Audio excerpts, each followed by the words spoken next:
Greetings from Tokyo, my dear friends. This is Daisuke, and I very much hope that this video finds you well and in very good spirits wherever you are in the world. And today, if you don't mind, I would like to continue on with our general and very casual chat or conversation with regard to the films in the series known as Friday the 13th. And today I'd like to focus in on this particular film, if I may, from 1986, Tom McLoughlin.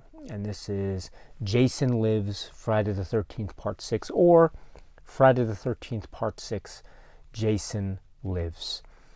I will be speaking in a very casual conversation type of manner, so this is not meant to be a specific review or anything of that sort, but just a general conversation wherein I can share my thoughts about my experiences with this film. And of course, I will be talking about specific plot points, spoilers of this film. So I should say then that, as I've said or indicated in past videos, I first became aware of the Friday the 13th films around the mid-1980s. And by this time, through VHS rentals, Friday the 13th, A New Beginning, or the fifth film, Friday the 13th Part 5, was the latest film. That was the most recent film in the series around this time that I was discovering the films. And so I can remember a time when I was a kid growing up where Jason Lives was not even part of the equation yet. So I can remember a time where, for me, the most recent film had been Part 5. And if we remember the events of Part 5, we can note that Part 5 is a very fascinating and peculiar and interesting film in terms of its content and plot and character development in the broader context of the mythology that has been developed over the various films up to that point. And we also know that it features the character of Tommy Jarvis, and we also know that it ends in a very specific way to thus lead the way to, I think, a very interesting set of possibilities for any future films. So there was a lot of this kind of stuff that was in the air, as I say, around this time before the film Jason Lives was released. Then, around the time that the film was released and it became available on VHS, say, I can recall my circle of friends, people that I, at school friends, school buddies, etc. I can remember the excitement shockwaves that were rippling through the entire network of my circle of friends at the time when the news hit about this film, Friday the 13th Part 6, Jason Lives. I can't tell you enough just how excited we were, because this was obviously indicating to us that, yes, Jason was coming back, and this would therefore be a continuity establishment with the Jason, the character of Jason Voorhees that we had come to know all the way up to the final chapter, Part 4, and glimpses here and there in A New Beginning, Part 5. But here we would have a return of this character, this iconic character. So that, of course, was the big deal. And it was so exciting for as I say, for my friends and I, for my friends and me, when we were getting wind of this news. And so this became a sort of event that we were very much looking forward to, and looking forward to the time when we would be able to watch the film on a VHS rental. And of course, it also meant the possibility of seeing what would happen with the Tommy Jarvis character. Of course, as we know, we saw Tommy Jarvis in Part 4, and then we saw him in a really almost cryptic, enigmatic turn in Part 5, and what would happen to him now in Part 6. So with those expectations laid down, it then came time to, at long last, to be able to watch this film on VHS. And my friends and I, we were able to watch it. And I think by the end of it, we were all so thrilled and excited, and we were scared, and we were really into it. I should say, though, that I can think back on those times, and I can say honestly that, of course, there were a lot of moments where it would be closing one's eyes, or just maybe putting our hands over my hands over my face to just to anticipate any kind of jump scare or anything like things of that nature, as I would do with many a horror film during that time. So it certainly had its share of thrills and chills, that's for sure. But as we know, with Part 6, Jason Lives, it does feel like a different tonal shift than the type of films that we saw, say, up to Part 4. And I think that's due in large part to the fact that Jason is almost like he's this. Well, first of all, Jason returns because of this circumstance involving the lightning strike. And so we are led to believe that this kind of, well, first of all, we are led to believe first that he wasn't cremated. And so we can understand that there are some possible backstory interpretations that lead one to the circumstance that he wasn't cremated, unlike we might have been led to believe due to some lines of dialogue in Part 5. But good for people who are fans of Jason Voorhees, of course, because then that meant the possibility of setting up the circumstance involving the lightning strike, etc., causing this form, this iteration of Jason Voorhees to return to life, to come back from the grave, essentially, and become sometimes referred to as zombie Jason, but he came back to life due to this lightning strike.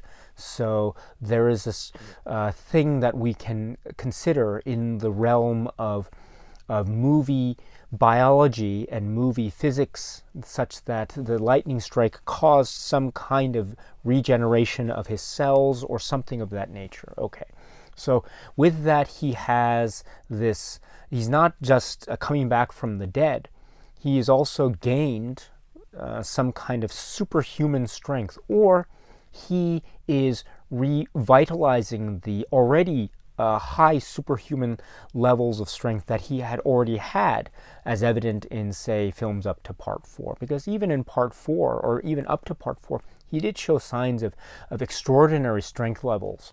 So maybe it was just reigniting the level of strength that was there, and then some.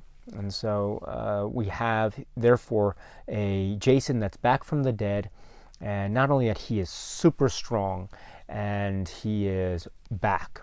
Thus, Jason lives. And so this alone was a kind of cause of celebration for a lot of fans, myself included. But I think that's one of the reasons why this is an interesting tonal shift, right? Because what this meant was that Jason in this film, in this interesting way, becomes even more so, perhaps, a kind of anti-hero.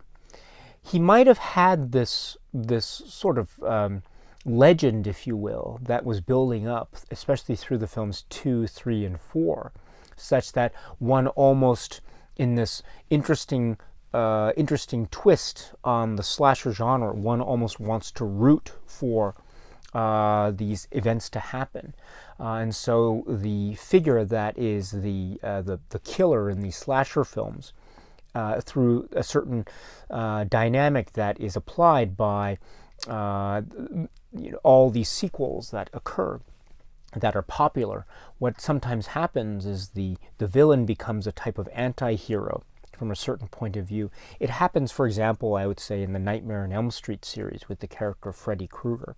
And speaking of Nightmare on Elm Street, I mean, I think that's a really good comparison, because therefore, in many ways, this film, Jason Lives, is almost like the, if you know the Nightmare on Elm Street series, it's almost like the Dream Warriors or the Dream Master version set in the Friday the 13th universe. In other words, this is the place where I would suggest Jason becomes the anti-hero. And he becomes the anti-hero, I think, in two very basic ways. One, in the way that I was suggesting earlier, in that there is this huge anticipation of him being back. And now that he is back in the continuity, people are celebrating it and becomes this big thing. And this also leads to opportunities for seeing Jason in the center of things, in bright light. He almost is doing carnage, but in almost a joking way. Sometimes we see, the severed arm, but it's almost done in a funny way. And so, or Jason emerges from the burning wreckage of the RV, and it's this almost epic moment, if you will. And so these and other examples in this film, I think, lend themselves to viewing the character of Jason in this anti-hero approach. He is still the villain, of course, and he's still the cause of all the carnage in Crystal Lake / Forest Green, but still there is this anti-hero quality to the depiction. There is also, in another, I think, fundamental way, an interesting way where there's almost a level of sympathy that is generated. Well, maybe sympathy is the wrong word, but there is an almost a humanizing aspect that is occurring, whether it's an intentional aspect or not, I'm not sure. But we have to remember, too, that this is a film where we have young children who are the campers in this campsite, and we actually have scenes of young children and their camp activities and sleeping in the beds, etc. And Jason actually appears, but he never causes any violence against these young children. And I think that's been remarked upon a lot, because some, I think, have very astutely noted that this might be an indication of Jason showing some feeling or showing some kind of reservation because of the fact that of the very traumatic events that happened to him when he was a child in the late 1950s, according to the lore that was established in the first Friday the 13th film. So there's this element of almost humanizing this anti-hero character in a film where he is otherwise the quote-unquote villain or the killer. So this is examples of the interesting turns with which this film navigates. In the way it's navigating, too, we have to remember that it's a film that shows us, while all this carnage goes on, there is a lot of humor to it. There's almost a slapstick quality to it. I point your attention, for example, to the paintball scene, and the fact that you have these beheadings and limbs ripped off, and a character named Roy. If we remember, this isn't the first time we've seen a character named Roy in the Friday the 13th series, and so it's interesting to see how this character Roy ends up in this film. And so there is this level of almost slapstick parody type of tone to the carnage and violence that's depicted. And I don't call that a negative thing, but I think that's also an indication of the different tonal shift that we've seen. Granted, of course, we did see levels of humor and what I would consider to be humor or parody, even in a film like Part 5. But I would also suggest that where we had in the earlier films maybe a sense of the, for lack of a better phrase, the gritty or sleazy aspect of the slasher film portrayed. Here we have it in bright sheen, and with that we have opportunities for almost a transformation or an adaptation of the Jason character, and also much more room for almost broad surrealist doses, if you will, of violence. This is almost like a comic book in a way, and I don't mean that in a negative context. I mean that very positively. This feels very much like a comic book. The way that certain kills are occurring, it feels very much like a comic book. I mean, the one that comes to mind is the RV kill in the wall, with the stretching out of the wall. I mean, that's a very famous one now, but it's one that feels like it's stretching the bounds of physics, just like just like a story in a comic book would. And so we see, therefore, this really interesting tonal shift that is occurring here with this film. And I think it's a really good turn because, as I've said before, I am a huge fan of the first four films and the fifth film. I am a huge fan, and I think for me that is the core set of films. And there's an establishment of a look and feel that I was indicating before. It's grimy. It has this low budget, sleazy quality, and I use the word sleazy in a very purposeful and a positive way, because I can really appreciate that kind of atmosphere that's being generated, the almost the grunginess of it, which is something that I really gravitate towards. And I love the films for that and for other reasons. Here, therefore, we have this tonal shift, and it feels very different.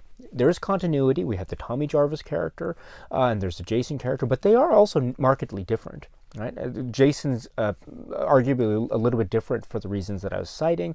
Tommy Jarvis, too, he is someone who becomes he's almost like the lone hero trying to right the wrongs of the world. Although, of course, we can, of course, argue that maybe it was due to the things that he did at the very outset that caused Jason to come back in the first place. But he is still trying to take care of his demons and tackle his demons, a la tackling Jason. And so he becomes almost this heroic figure, and we as the audience can understand his own journey, even though the sheriff and the authorities in the film might be suspecting him. So in other words, the sheriff in the film is doing what we might have been doing when we were watching part 5, except we are now in part 6, and so we as audience members can probably guess now that Tommy Jarvis isn't doing the Jason, right? So he is now firmly back in the protagonist mode that we saw for the most part in the Tommy Jarvis characterization in part 4. Of course, as we know, there was a lot of ambiguity generated from and by the end of part 5, but I think all that has been established as being that was then, this is now, and we have now the hero Tommy, and the hero Tommy needing to satisfy, or not satisfy, but to tackle his demons, thus making this film in many ways the final part of the Tommy Jarvis trilogy. And I think it's really satisfying too, because we get a real clash of the titans, in the lake, in a boat that's on water that's on fire, of all things. So it's all there. So it's a real clash of the titans. This is an epic setup, and it's a great showdown. And I think therefore Tommy Jarvis, of course, for most of the film, he's either in a jail cell or he's driving. He's looking for something that he can't find. So he might seem a little bit ineffective for a lot of the film, but when he is on, and he can carry that boulder with a lot of confidence. You know what I mean? So it's great to see him in this mode, which is this person who can tackle Jason and who knows how to tackle Jason, and thus making this version of Tommy Jarvis, I think, it's very much in keeping with the Tommy Jarvis that we saw in part 4, namely someone who seems to be able to get at the heart of Jason's weakness. And of course, in part 4, it was trying to recall what Jason looked like when he was a kid in order to distract him enough for the final blow to be able to take place. Well, here in part 6, we have a similar type of situation. It's not the idea of conjuring up the image of Jason's visage or shape or look as a kid, but it's using the form of the lake and returning Jason to that which from which he came, right? So, and it's somehow linking the myth of Jason drowning in the lake and using that as the final image or motif for the demise of Jason, or the demise of Jason in this film. So in many ways, it's coming full circle, right?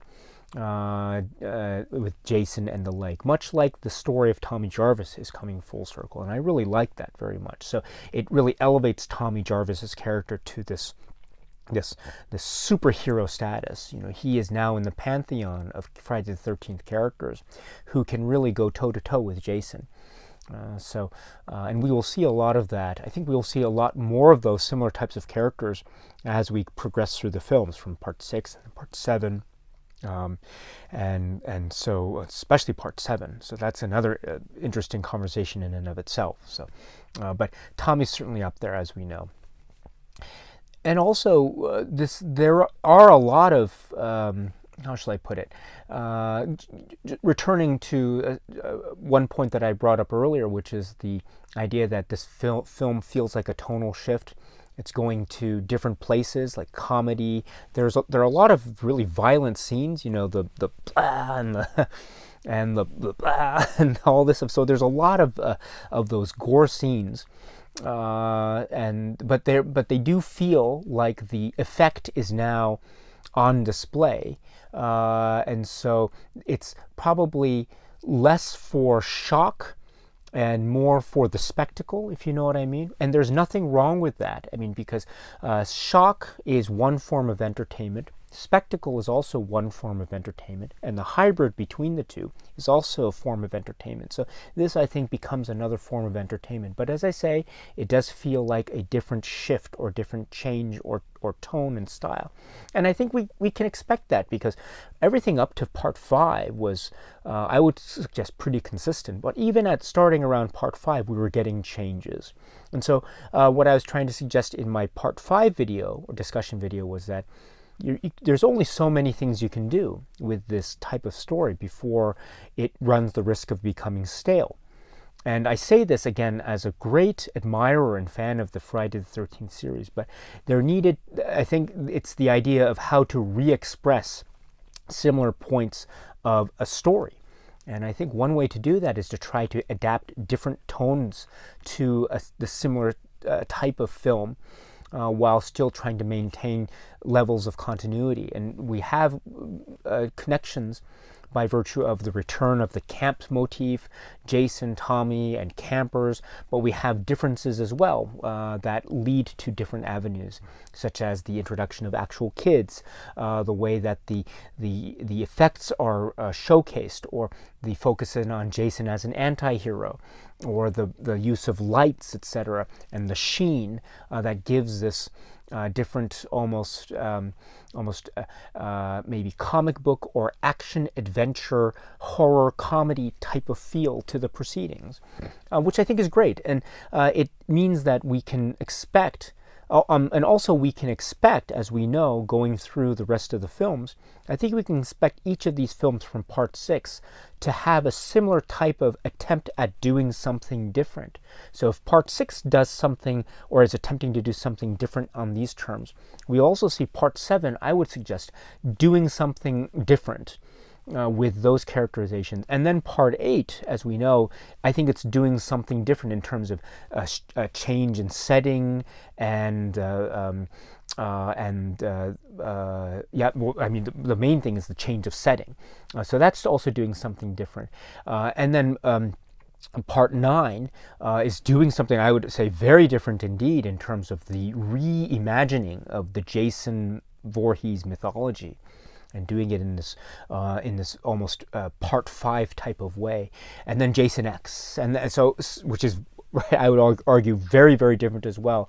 And it's very much like a Jason Takes Manhattan type of situation involving a change of setting in a very, hopefully if I get to Jason X, I can share with you my thoughts about that film. That is a really fascinating film in and of itself as well. So, but my point is that starting in part 6, I would suggest that we are getting these attempts at, quote-unquote, doing something different while working with the same or similar type of material. I would suggest also we maybe had a sense of that starting with part 5, but definitely with part 6 and continuing on with part 7, 8, 9, 10. So, but it's all here, and I applaud the film for it. Ultimately, as I say, would it fall in my absolute favorite Friday the 13th film?